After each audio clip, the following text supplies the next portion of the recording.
Welcome, everybody. Thanks for tuning in, and happy allergy season. Here on Long Island, the pollen count is really, really bad. So we're going to plow through. Hopefully, Tim and I won't be sneezing too much. But anyway, I am with National Master Tim Mirabile. He is an active tournament player. He is a chess educator. He is the assistant tournament director of the Long Island Chess Club. So he's been a big help. There are many times I can't make it, and Tim runs the show, so I'm very appreciative of that. And most important, he's a friend and a really nice guy. So Tim, good to see you, and welcome back to the podcast. Yeah, so Tim was our first guest. When I started the pod, as I've mentioned, I was like, I'm not going to have guests. That's going to be like too much. You know, all the other pods are doing that. I just kind of want it to be a solo thing. But then I realized, I kind of need to mix it up a little bit. So Tim was our first guest. I think it was back in episode 20. So we're coming full circle again. So Tim, just to start this off, what have you been up to as far as like playing and teaching? Maybe you could just give us a little overview what that's what that's all about. All right. It's pretty much been the same as we spoke last time. I teach a few classes, let's say about 5 classes a week, and I have one really good private student. And I'm currently, just for this month, playing 3 nights a week, the Long Island Chess Club and 2 other clubs. And as much as I can, just for this month, pretty much. And then when the summer hits, I'll stop playing for a while because most of the clubs don't have air conditioning and it's too hot for me. Yeah. Right. No, I agree. I know I lose a lot of players over the summer. Yeah. And when we were in the library, when we first started back in 2007, they had air conditioning. But unfortunately, as I've mentioned, the libraries on Long Island, they're very fussy about using their facilities if you're not from that because it's taxpayer funded. But anyway, that's a separate rabbit hole. So let's start with your experience as a player. You were an adult improver. You played in your first tournament in 1983 at age 17. So you started a bit younger than many of us. And then your first established rating was in the mid 1300s. And then you broke 2200 in 1993. So only about 10 years later, which is very impressive. But I'd like to hear about that journey because that's not typical. So whatever you can share with us would be great. Okay.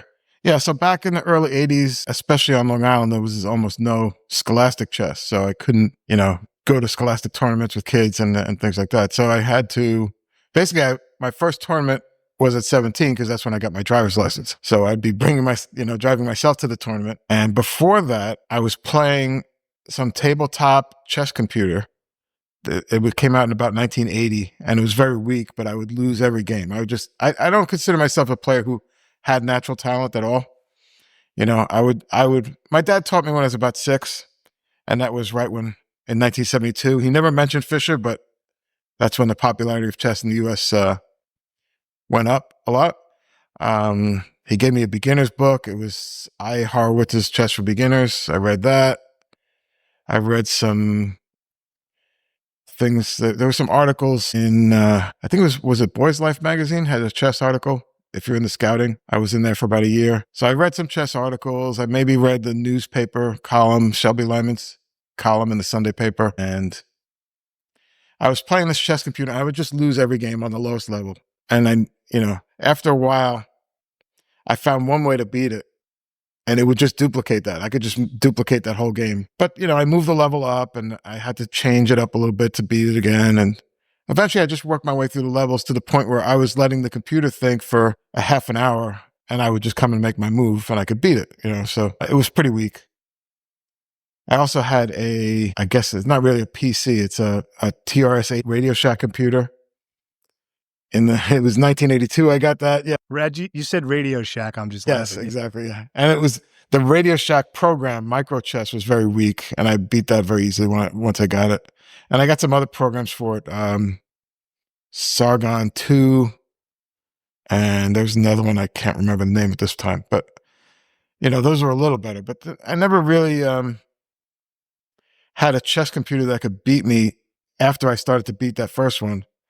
Until I think like the mid to late 80s. Then they just went, I got one that was tough and I had to actually think to beat it. And then once the PCs came out and you had the, Fritz and things like that, then they started to beat me pretty easily. At the meantime, I started playing at the chess club in 1983 because that's when I got my driver's license, and I read every year I would see an advertisement for the Nassau Club Championship in Shelby Lyman's column, but I couldn't go because I couldn't get my parents to drive me, and I had to wait till I had my license, and I went.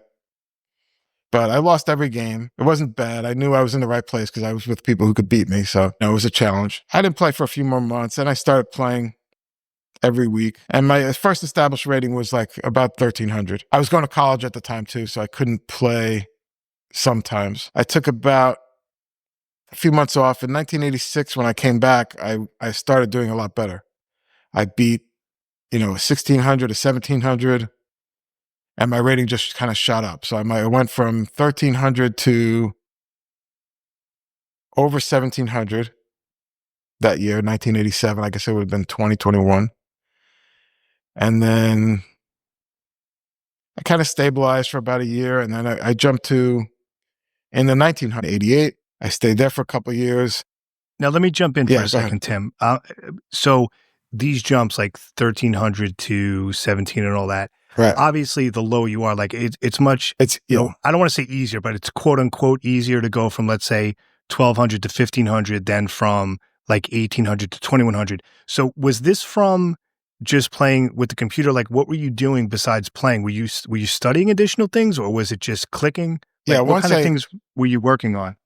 Like, before I joined the Chess Federation, I could only get whatever books happened to be in a local bookstore. Like, I would go in, and they were mostly beginner books, like a Reinfeld book or some other books like that. But once I joined the Chess Federation and I got their catalog, I saw all these other books, so I started getting more advanced books. And I also started reading Chess Life magazine every month, so I was reading those. I was doing all the puzzles in Andy Soltis' column and Larry Evans' column. So I was getting a lot more exposure to chess information as well. Yeah. I could probably pinpoint, like, when I was in college, it was in 87, I had a summer job and I was on the train for an hour and a half each way every day. And I just brought a chess book. I brought Reuben Fine's Basic Chess Endings, and I just read through that on the train, sometimes with a pocket set, a magnetic set. And that's what I did. I basically bought a lot of books, and, the results were there, and I played a lot. I played 1 or 2 nights a week during that whole time. So I got a lot of playing experience. I played stronger players. I tried to play up in sections usually. Yeah. So this is all OTB experience, because we're well before the internet age. Now tell me about not completely true, because I was early with all the tech stuff. So I had a Commodore computer in 1986, and I bought a modem. And Commodore 64, right? Yes, yeah. Okay, those of you who are old like us know what we're talking about. Those of you who are like 20 are like, what are these guys talking about? I had a little 1,200 baud modem that plugged into the back of the computer and plugged into my phone line, and I'd have to dial up. Okay. And I joined a service called Q-Link, and they had some people playing chess. It was expensive. You had to pay, I think it was 5-6 cents a minute to be in the public areas. So I would play chess, and they would run little tournaments, and if you win, you get some free time. So I basically pay for the time by winning the tournaments. And what year was this? Was what year again? 1986, 87. This is the 80s. So I was playing online in the mid 80s. All right. Q-Link eventually became America Online, by the way. So more people have probably heard of that than Q-Link. Okay. Yeah. There were some good players too. There were some players over 2000 that, gave you trouble. Right. I mean, now the push to 2200, what was that like as far as was that, did you go, let's say, from a couple of tournaments from let's say from 1900 to 2200, what did that look like as far as your results? I jumped up into the 2100s, and I kind of bounced around between mid 2000s to mid 2100s for a while. And then in the about 93, 94, I finally broke 2200. I'm not sure, let's see, what was I doing at the time? I probably just graduated college, and I graduated college in 93. I was working, and, I was studying chess. I was playing after work. I can't think of anything specific, although maybe it was just the quality of the opposition. I had been playing in the Nassau Futurities, which are federated tournaments. So every player has to pretty much be good enough to play in one of these tournaments. So it's a strong field. I played at the Marshall I started playing at the Marshall in the late 80s too. So I got strong players that way. Just facing strong opposition, I think. So a Helped lot a of OTB experience Yes. against stronger players. Yeah. Yeah. It's interesting. Okay. Now, let's talk chess improvement generally. Most of our listeners are adult beginners, adult improvers, or adult developing players, but most of our listeners started when they were a bit older as far as getting serious, or they played when they were younger, and then due to the pandemic and the Queen's Gambit, that whole thing, this recent boom, Right. they got into it again. So many players either discovered chess as adults over the past 5 years, or they rediscovered it. And I want to get into this, the whole chess improvement as an adult coming back into it, as opposed to, let's say, someone who started playing when they were 8 years old. So I want to investigate a couple of things. So I did an episode, can adult beginners achieve a rating of 1600? Right. I want to get into some specifics and get granular, but just as a general theory, like, what are your thoughts on that? I mean, can any adult get to 1600, or is it tough to do if you didn't start when you were younger? Like, what are your thoughts on that? I mean, we all want to say that because anyone who's reached, say, what's your peak rating is like 1800-ish or something, right? Mine's 1885. Okay. I'm back in the 1700s now, but it's kind of bouncing back and forth. But so I'm trying to work my way back. It's hard now. I'm having a tough time. But go ahead, finish your thought. There's kind of a psychological thing where I always hear players say things like, players don't start getting good until rating of X. And that rating of X is always their own rating plus 200. It's like, so they don't consider players good until they're 200 points above them. And then what you're saying is anybody should be able to get to my rating minus 200. It's like we kind of have a psychological thing where we see that range as, minus 200 is easy. Anybody should be able to get there.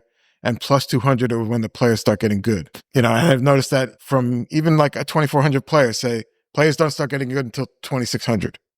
Well, I chose 1600 because that's kind of like class B, where it starts. So I was thinking more in terms of that, because I know a lot of players, they're like in that 1300 range. Right. And they're struggling to get better. So I guess what I'm asking, like, do you think anybody can do it if they put their mind to it? Or are some people, are they just plagued by bad habits or certain things where no matter how much they study? I'm just wondering if you have a theory on that, or you think it depends. I mean, we have the evidence right from the club that not everybody can get to 1600. There's certainly players who are lifelong stuck at various ratings below that. And the question is why. I know some of these players are getting lessons and they are maybe not studying. I don't know how much they're studying, but I know of several players who are getting lessons who have been even under 1,000 for their whole playing time. So it seems like the evidence says, no, not everybody can get to 1600. Right. That's kind of what I wanted to get into, because as you said, there are players. I mean, again, there's what they say and there's what really happens, but taking them at their word, they say they study regularly, they take lessons with a coach, sometimes more than one coach. Mm-hmm. They have all the chess materials, they're putting in the time. Many of them are in a situation where they're either retired or they're just in a situation where they just have that time in their lives to do it. And like you said, they've been rated 1,000 for years, for decades, or rated 1,200. And I've always wondered about that. I mean, one theory could be that there are just habits that they have, just bad habits where no matter how much chess studying they do, it's not going to matter. So you could study all you want and have a coach, but if you get nervous at the board all the time and you lack confidence, your rating, you're not going to get better. If you study all the time and have a coach, but whenever an end game is reached, you just get really tired and you space out and blunder, well, your rating's not going to increase. It's the old theory that if you play at a 2,000 level for the whole game, but you always make that one blunder, and let's say your rating is 1,000, well, you're a 1,000 rated player, because it doesn't matter. If you keep making that one blunder after playing beautifully for most of the game, well, guess what? You're going to be a 1,000 player, not a 2,000 player. So I think it could just be bad habits at the board. Some players get intimidated. Some players get nervous. Tournament conditions, it can be very nerve-wracking, because you're dealing with touch move, writing the moves down. Right. It's just a very different feel from playing a casual game. So do you think that could be it? Like they just have these habits that they just can't break? I don't know if I call it a habit, but I mean, it seems to be very hard to get rid of that blunder. When certain players, and I've done lessons with adult players don't generally stick with lessons for a long time in my experience, but I don't know if it would help if they did. It's just, I say you have to stop blundering pieces. And how do I, obviously they know that, but they still do it, and it's how do you see the blunders and not make them, It's hard. I don't know how to. Yeah. In other words, it's hard to really get inside their head and know, like, exactly. Yeah. What is the reason, despite us going over this over and over again, what is the reason that you keep making this same mistake? Is it, I guess, that type of thing? Oh, it's not like, they see, it's more that they don't see it. There's a possibility for the opponent. Sometimes it's just hanging a piece. They didn't see it. It's not like they intentionally hung a piece or thought it would be a good move, but it wasn't. They just did not see the opponent could just take their piece at the lower level. Higher level, of course, the mistakes are more complicated, but it's the same idea. Usually you're not seeing a possibility that your opponent has. So Andy Solstice, GM Andy Solstice, claimed, and I'm paraphrasing a bit here, but I think I'm getting the idea right. He claimed that adult players have an 8-year window where they can improve. Players. It was all players. Okay. Yeah. So he said all players have an 8-year window where 90% of their improvement is going to happen within those 8 years. And then you basically spend the rest of your life beyond that squeezing out the last 10%. And what he meant was, the context he gave was that when a player becomes serious, so when a chess player finally makes a conscious decision to say, I want to get better, this is what I want to do, I want to increase my rating, I'm going to start studying and really focusing. So when they become serious, what he's saying is you have an 8-year window where you're going to achieve 90% of your improvement. And then once that 8 years has passed, you're then going to maybe get 10% better beyond that. And he gives a number of examples. All right. So let me just read this, and I'll link this up in the show notes. This is from a chess.com post. I tried to find the original source, which is from a book. I wasn't about to buy the book, but I'm going to read this. I saw something on chess.com and then I saw something on Quora. So I'll link both of these up. So here's the chess.com post. So let me give everybody the context and then I'll ask Tim his thoughts on this. So the post on chess.com, the username is RubyRoo, and it says, according to chess historian Bill Wall, under the category Oldest Master, Oscar Shapiro, 1910 to 2000, became a chess master at the age of 74. In 1991, Bernard Friend became a chess master for the first time at the age of 71.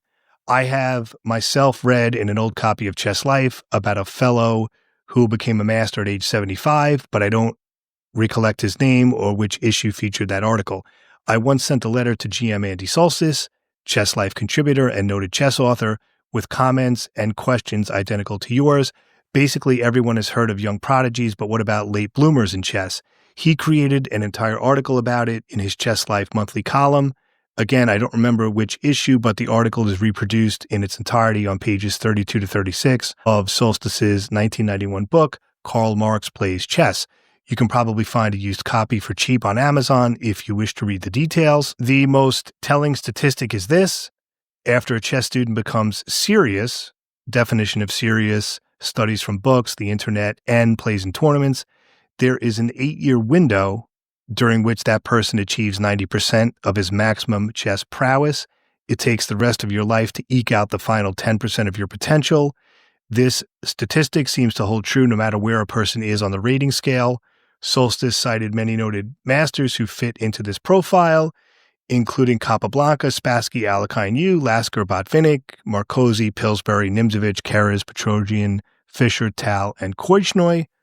The 8-year window seems to have little to do with age. I am Jack Peters of Southern California, played in his first tournament at 16, while GM Joel Benjamin got into chess at age 8. Both achieved master ratings in 5 years and IM rating in 3 years. So after that, 5 plus 3 is 8. Incidentally, Solstice mentions a few late bloomers like Amos Byrne, who hardly played chess at all before age 38, and he gives some other examples. And then one more quick thing. I saw this on Quora, where there was a post about rating trajectory, and the post goes like this. He wrote, Andy Solstice once wrote an article in which he theorized there was an 8-year window for most chess players to go from start to the approximate rating level they would be for the rest of their lives. He acknowledged it was not universal and exceptions existed, but the number of examples of this were stunning. And then he says, and I agree with this, I think people at ages or starting at ages considerably under 18 get a longer window. Someone starting at 6 will obviously not have peaked at age 14. And then he says, for adults, obviously career and family may stunt one's chess aspirations. So I know that was a bit lengthy, but I wanted to give the context. I think it does seem to be true in many, many cases. But what are your thoughts on that theory, Tim? Okay. Yeah. It's kind of hard to like that. It's kind of imprecise what is defined as when you start seriously playing. Also, what does it mean to say 90% of your improvement and 10% of your improvement? Because as we just said before, the first 200 points that you gain is going to be a lot easier than the last 200 points you gain, So if we look at some exceptions like Hikaru Nakamura and Fabiano Caruana are both huge exceptions to this, but we also have records of them playing from a very young age and a very low rating.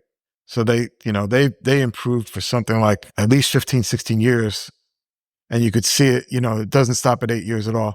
But like you said, that could be just because they started when they're very young and they had coaches at a young age. Hikaru had his father who was 2,300, his stepfather. I know Fabiano was playing everything he could and was getting coaching at a very young age. So I don't know if that's what makes the difference. Also, when Soltis wrote his article, there was no internet chess. There were FIDE rating minimum was 2,200. So you had to, if you played a FIDE tournament as an unrated and you didn't get a 2,200 rating, you were still unrated after that. So there was no record of having ratings under 2,200 if he was just looking at the FIDE list. So, from his point of view, he's only looking at players who achieved 2,200 and then continued for 8 years to improve. And he's also looking at the top players. So you have kind of what's called like a survivorship bias where, you're only looking at the players who succeeded and the players who dropped out are unseen. They're invisible as far as your, the players you're looking at. So I'd like to see someone look at this, but in a more exact way. Maybe define what it means as far as the start and the end point. And even, I don't know how you quantify this, but obviously going from 1,000 to 1,200 is a lot different from going from, say, 2,600 to 2,800. There's a very big difference. And just because it's only, let's say you're gaining 10%, that's like worlds above the 90% you gained in terms of the amount of work it takes and the amount of skill you've gained. So I don't know how to quantify that at all. Yeah, his theory, it is a little amorphous in a way because there's a lot of ways to look at it. Now, do you think, putting aside famous players, for your typical adult, let's say starting chess at age 30, or maybe someone who played in middle school or something and now they're 45 and coming back to it, do you think that 8-year window theory applies to them, the typical, quote unquote adult improver? It does seem to be anecdotally, or at least once you reach your peak, it's very hard to make gains. And we see that in all the players in the club. Players stay around a certain level, even me. They stay around a certain level for years once they've peaked. Now, you never know where that peak is until after the fact. And then if the 8-year window is true, where you peak is going to be defined by how fast you can improve in those 8 years. So it's like if where you start, we all start pretty much at the same level. We just learn the rules and we have no knowledge at all. And then we gain. And it's a question of how fast you can gain in those 8 years to see where you peak. Yeah. And with his theory, I don't really think we can be too literal, because the issue I have with it, most adults, right? You have a family, you have responsibilities, you have a day job. You're not going to be able to keep up an intense chess study regimen and playing the way he describes for 8 years. People are going to have interruptions. People are going to have to take time away from it for family and work responsibilities or for school or for other things. So even for me, when I started to quote unquote become serious, I never had a regimen like that for 8 years straight. Like things would come up. I've taken breaks from chess. I've taken breaks from studying, from playing. I mean, there were years I didn't even look at a chessboard at all, whatever, if I was back in school or graduate school. So it's like you said about quantifying it. Like, you would have to look at an adult who literally has that consistent level of focus for 8 years straight, which most don't. Yeah, and if you look at the list of players that Salt just mentioned, they're all very strong players who are dedicated to the game. So it's not like an adult improver or a club player who, like you said, can play for a few years, take a break, have work responsibilities. So it sounds very good. The best I can say is what definitely seems to be true is once you reach a peak, it's very hard to make gains, and you can work really hard and just make very small improvements. And sometimes they're even fleeting. Like I noticed, we're going to talk about tactics. Should we run to that or? Yeah. Yeah, I was actually going to go into that. So let's talk about that. Do tactical puzzles help? Is the whole thing, just do tactics. If you're under 2000, just do tactics, nothing else. Your first name should be tactics. Your middle name should be, that whole thing, it actually gets really annoying. So go ahead. Off you go. I think when you're just starting, when you just learn the rules and you really just bang out all the tactics you want, because you have to see all the ideas and themes for the first time. If you're seeing a back rank mate for the first time and now you have that in your head, that's big compared to practicing the same back rank mate later. So in the very beginning, just do those tactics. Now I personally know a player who's done 100,000 tactics problems on Lee chess and has not changed, not improved very much. So how? Wait, so did you say over 100,000? Yes. Over 100,000 tactical puzzles on Lee chess, yes, but did not improve. He might have made slight improvements, but he didn't, I mean, now the thing is, this is where I would be curious. When this person, quote unquote, did the tactics, like, did they just rush through them? Or did they just, because my theory is lot of players. If you're doing 100,000. Yeah, a lot of players who say, they'll say, oh yeah, I that whatever. Oh yeah, I read this chess book. I read this. I read this chess book. Like in a week or something, and it's a type of book like there's no possible way you could get through it in a week. So when people say, "Oh, I read this chess book," did you really? Did you just kind of look at it and whip through it, or did you really say? Because reading a chess book, something like, just using my Silman example, something like The Amateur's Mind or Reassess Your Chess. Reading a book like that takes weeks or months. I mean, if you're really absorbing every position in there and really internalizing it, that takes a long time. But some people kind of look at it quick. Oh, I did that one. Then I did that one. And I think that's what people do with a lot of these online puzzles, because some of these online puzzles or courses, it's always like, oh, how many hours did you spend? They have those little trackers and, oh, I got my award because I was on 2 hours. So is it more about how much time they spent online, or is it more about the quality of how they process the information? Because I really feel with a lot of these online puzzles, especially too, that people, they just kind of rush through it. Whereas the real way to do a puzzle, if you had a little bit of trouble, you have to go over it 5 or 6 times to internalize it. So I just wanted to throw my 2 cents in, but yeah, continue. So you were talking about. I think this player is just hitting next as soon as the puzzle's over, whether he gets it right or wrong, And like you said, with the books, I used to take the same book out of the library for months at a time. Or if I bought the book, I would look at it. I'd really pour over it. I would probably read one book in a 3-month period. That's the way to do it. Depending on how strong, that's the way to do it. How dense the book is. Yeah. And then there'd be some books where I wouldn't, but depending on the book. And we were talking about the tactics. So yeah, one thing I think doing tactics puzzles does do is it can help you warm up for a game. As long as you don't do too many and give yourself decision fatigue, it does give you temporary. It can sharpen you up and put you in better form. I think if you do a few tactics puzzles, either before the game or in a few days before the game, I definitely sense that. But then it goes away. If you stop doing them, you go right back to where you were as far as your form goes. And what about explicit versus implicit or tacit knowledge in chess? Okay. You mentioned that, but yeah, explain what you mean by that. So explicit knowledge is something that you can tell to someone and then they'll have it. So if I show you the Lucena position, a rook and pawn versus rook ending, and I show you how it works, you'll pretty much know that, and you may forget it, but it's something I could just show you and you've learned it. If I try to tell you, how do I know when to exchange a bishop for a knight? That's a very different issue. It's not something you could teach someone, and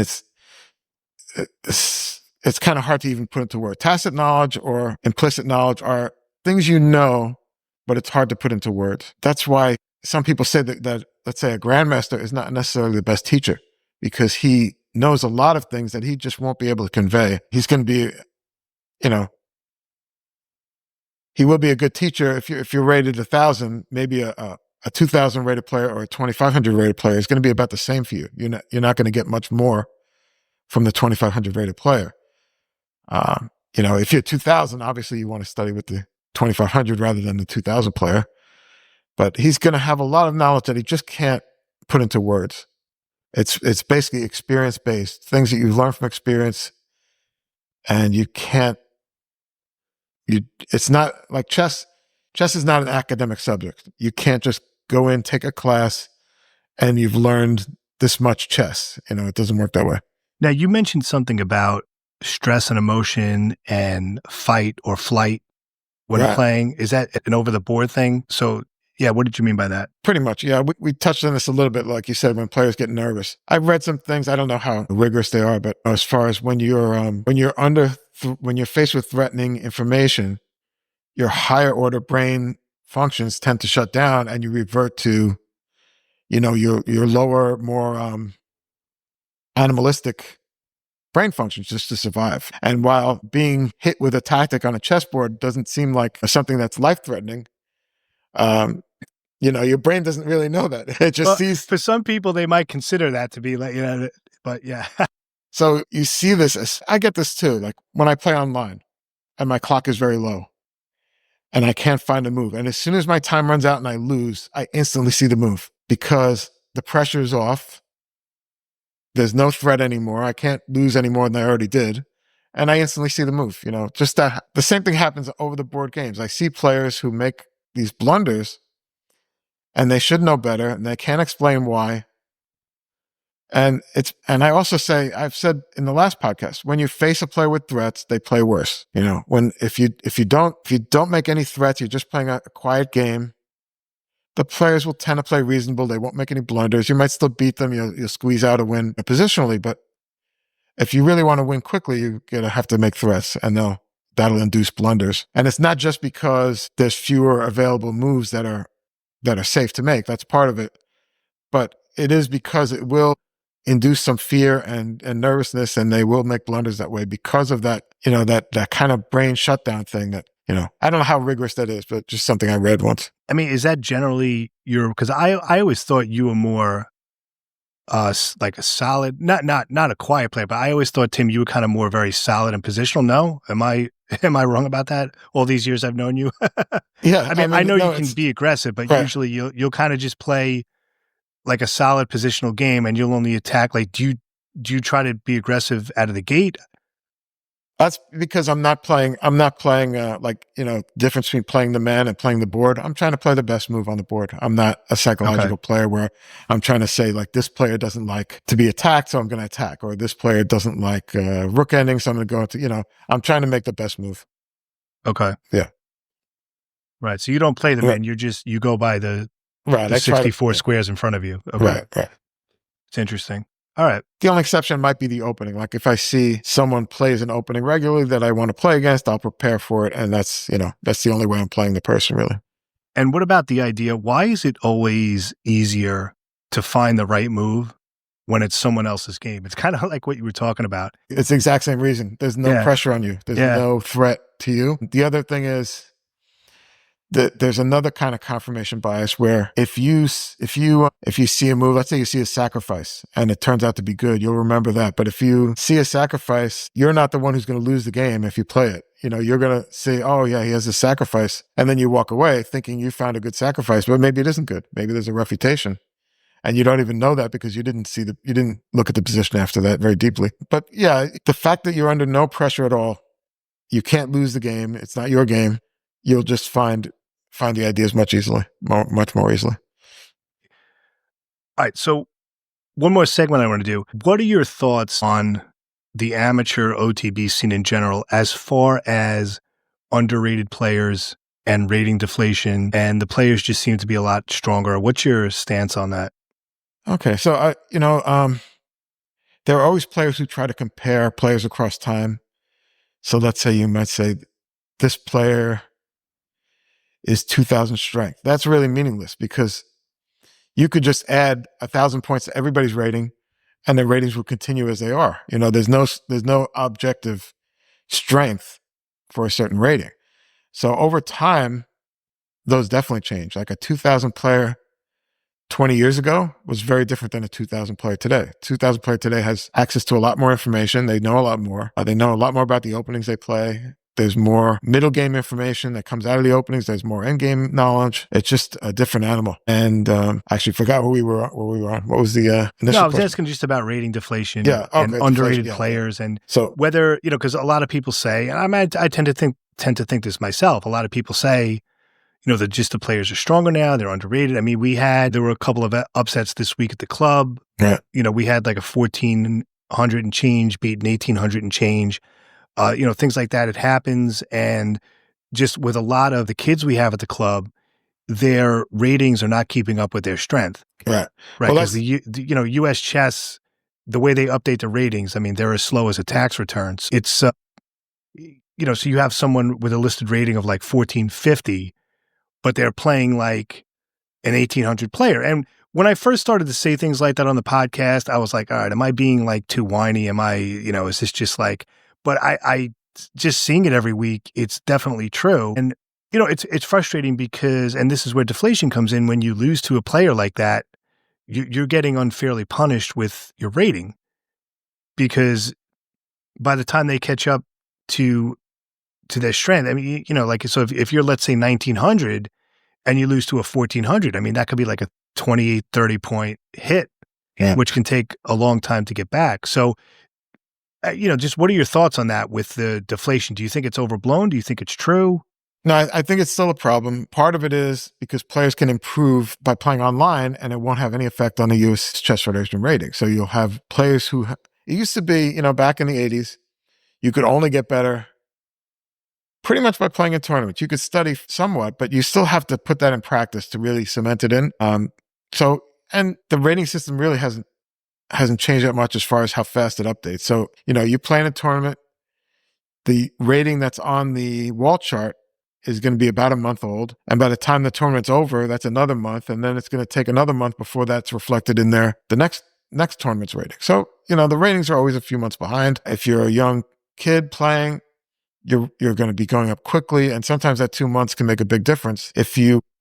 Sometimes you look at their post-tournament ratings, let's say, of tournaments that have been rated but haven't been put into the monthly supplement yet. And you could see their ratings been going up much faster than their, each month comes out. So that's one thing. And then, I do think there's still a problem with the rating system. The old rating system used to be that every point you gain is someone else's point lost. Like everybody had the same K factor mostly.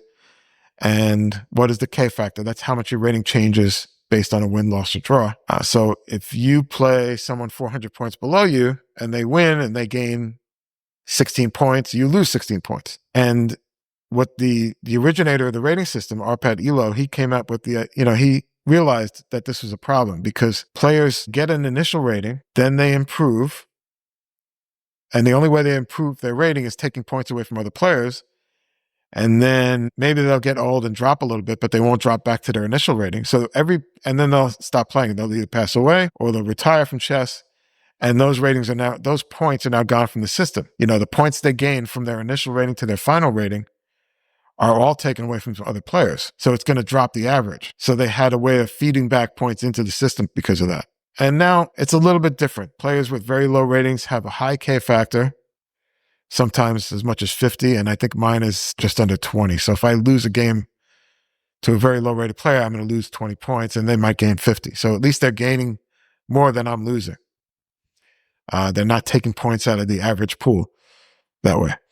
But I don't think it's enough because of the effect of the online playing. Just the fact that you can improve a lot online and it won't be reflected in your rating until you come back and you start playing a bunch of tournaments. Sometimes there are going to be you've seen some players in the clubs. I won't name any names, but a player comes in as a young adult, not even a young adult, a teenager, and he's got a 400 rating because he played when he's 8 years old and it's Scholastic.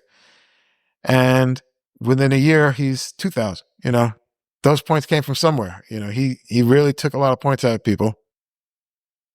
Yeah, I probably know you. There's a few. Yeah. There's a few. We probably know. There's a few. Yeah. Those of you from Long Island probably can figure out who we're. Sorry for the local bias, but continue. Yes. And that happens over and over again. And the other, I lost to a player who was 1,300 in the 1,300s. And then I looked at his rating, and he was in his 20s, and he got that 1,300 rating when he was a kid. So he obviously played online, and he was not, maybe he was 1,800. I could lose to an 18, especially if they're. Yeah, but in retrospect, they can't, U.S. chess can't sort of retroactively. No, I don't know what to do about it. Yeah, I don't know the solution, but the problem is definitely there. Right. No, because it's not. And again, I don't want this to sound like whining or poor me, but it's just it ruins the integrity of tournament play when, let's say, like yourself, a 2,200 player loses to someone who's quote unquote 1,300 who really isn't, right? Gets a big hit on their rating, but looking at the data down the road, and they can correct for that, and they don't. I mean, I'm not saying kumbaya, everyone should be given a 500-point rating, but I mean, I get it. If you lose, you lose, but they do. There's got to be a way to tweak these corrections. Well, do you agree with Tim? I'm sorry, what FIDE did with the deflation increase? They gave up to 400 points to everybody, and they made the minimum rating 1,400. Is that what do you think about U.S. chess doing something like that? It's possible. I haven't really looked into that too much. And like you said, because there's no objective connection between a particular rating and a certain chess strength, it's hard to really do that. I just don't know the solution. Maybe it seems like they give bonus points for players who outperform, but they maybe should give bonus points to players who get outperformed against, if that makes sense. I don't think they do that. Wait, give me an example of what you mean by that. If you're a 1,000 player and you have a 1,500 or a higher performance, I think you get some extra points in addition to the points you normally would gain. So that's the idea of that, is to bring up that player to his proper strength faster. But I think you also need to compensate the higher rated players he beat, because their ratings are dropping without compensation. Right. That's kind of what Ken Regan, right, the anti-cheat detection guy, that's what he was saying, is that the high rated player really gets hurt. Right. And of course, all this deflation stemmed from the pandemic, because over the board wasn't available during the lockdown and the quarantine. So everybody was playing online and studying and slowly building up their strength. So let's say they're rated quote unquote 1,300, to use that example. But now when the lockdown ends, they're entering an over the board tournament listed as 1,300 when they're really maybe 1,600 or 1,700 or even higher. So that's where it all started. Now, I know for myself, I could actually call up the U.S. Chess Federation and say I want a 2,200 floor. And the reason I could do that is because I have the original Life Master title, which is playing 300 or more games as a 2,200. I don't know. It should have been given to me automatically. I don't know why it wasn't. And maybe somebody will hear this podcast and I'll have a 2,200 floor. Who knows? But I kind of feel cheap to do that myself, because I feel like I should earn the rating. Like you said, in the last few years before and just after the pandemic, I was bouncing around in the 2,250 range, in that range. And then I've also, recently I've been more in the 2,150 range, bouncing around there. And I have some health issues that affect sleeping, so maybe that's part of the problem. Or maybe it's just the number of underrated players coming in and making it harder to maintain that 2,200 rating. I don't know. And the thing with rating floors, those are controversial as well, because rating floors were designed, correct me if I'm wrong, to combat sandbagging. Yes. Right? Where someone would deliberately lower their rating to play in a lower section to win a prize. But the problem is now, let's say you have someone with a floor of 1,800, right? Because when you play, especially a lot of older players, when you see those zeros at the end, Jesse Cry was talking about this. Like when you see a rating of 1800 even, like literally 1800 or 1700 even, like it's rounded to the nearest 100, those are floors. Those are rating floors. But the problem is, it's like the opposite. So you play someone whose listed rating is 1800, but they're older, they're playing, has deteriorated.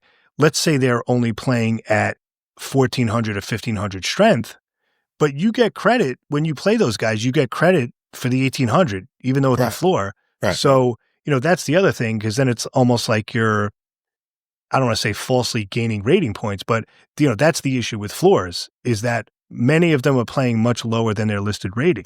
The effect of that is very small, because let's say you're playing someone with a 1700 floor and the actual rating 1650. The difference in what you would gain against the 1650 versus 1700 is very small compared to a player who's 400 points underrated, So I think the effect of floors is much smaller than the effect of underrated players.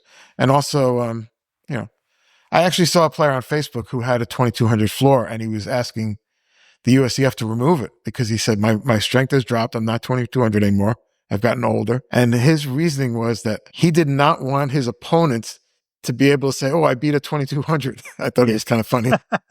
Well, now with floors though, if someone has to use your example, if someone has a 1700 floor and they're really 1650, I'm talking about, and I've seen this, where someone has a 1700 floor, but they're playing like 1400 or 1300. Okay, I'm talking about, and that may seem drastic, but they're out there where they have a floor, but their actual playing strength is at least 300 points lower. Right. That can affect. Yeah, I mean, that's fairly rare compared to the young kids who are very underrated. It will have an effect, but it just doesn't, not enough to make up for the underrated players. I can think of off the top of my head, at least 3 or 4 players here on the island who but then there are that category. Dozens of kids who are underrated, so it washes that out, I think. So, interesting. All right. But National Master Tim Mirabile, my friend, thanks so much for sharing your thoughts. Yeah, great conversation. We appreciate it. We'll have you back down the road. So I think you were on episode 20. Right. So this is episode, what are you up to now? What is this? It's either 151 or 152. Okay. I don't know my own podcast. I think it's last week was 150. But it's in the something. Range. I don't have it pulled up. 150 something. So, all right. Well, maybe when we get to 200, we'll have you back or something. Okay. All right. So, but we appreciate it. Thank you all for listening. And as always, I hope you win your next game. Have a great day, everybody.